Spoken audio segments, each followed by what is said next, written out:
Hey, happy, beautiful, amazing day. Dr. Bob Rakowski here. It's a beautiful March 21 of 2020. We're going to give you a little more of an update on corona facts and corona science.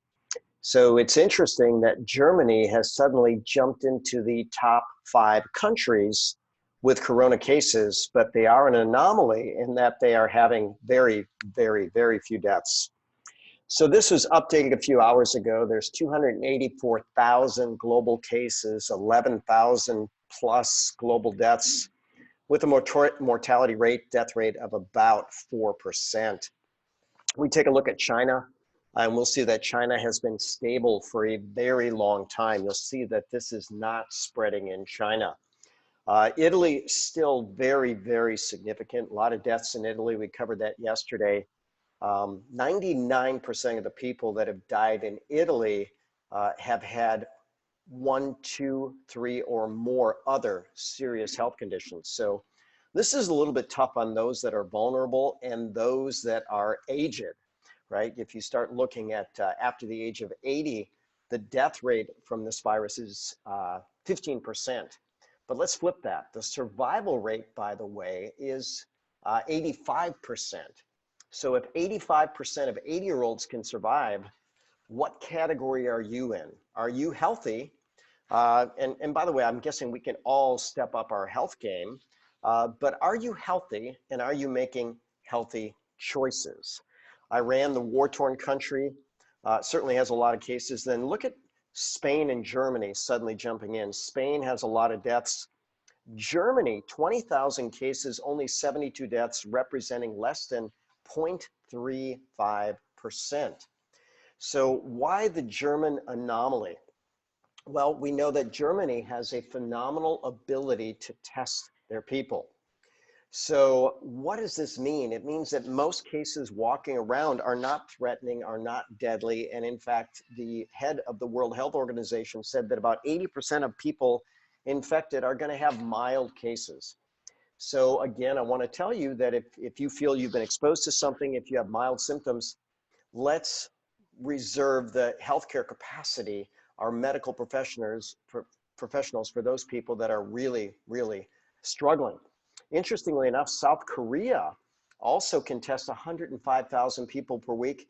And take a look, they're coming in at a little over 1%.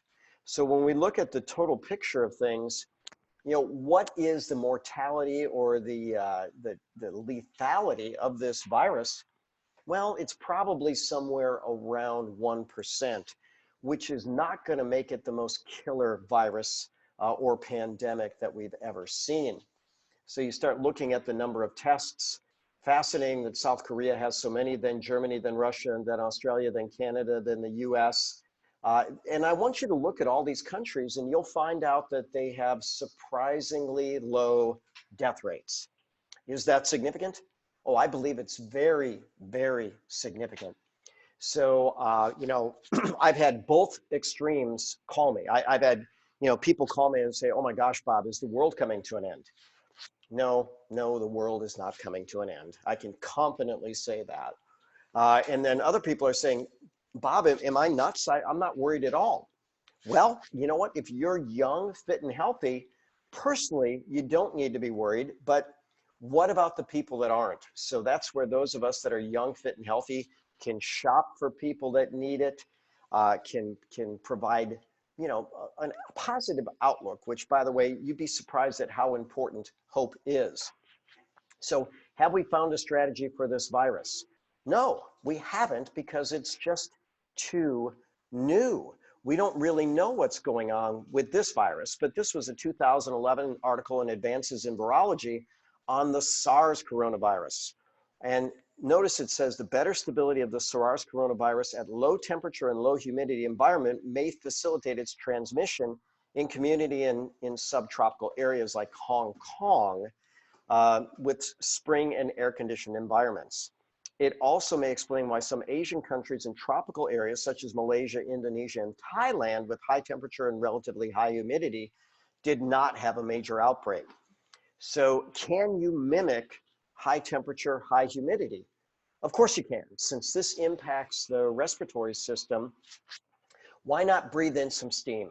Why not sit in a sauna? And by the way, make it kind of a wet sauna. Some people may have dry sauna. Get some moisture in there. How about a steam room? All these things can be good. Now, am I claiming that this is effective against the coronavirus? This coronavirus? No, I'm not.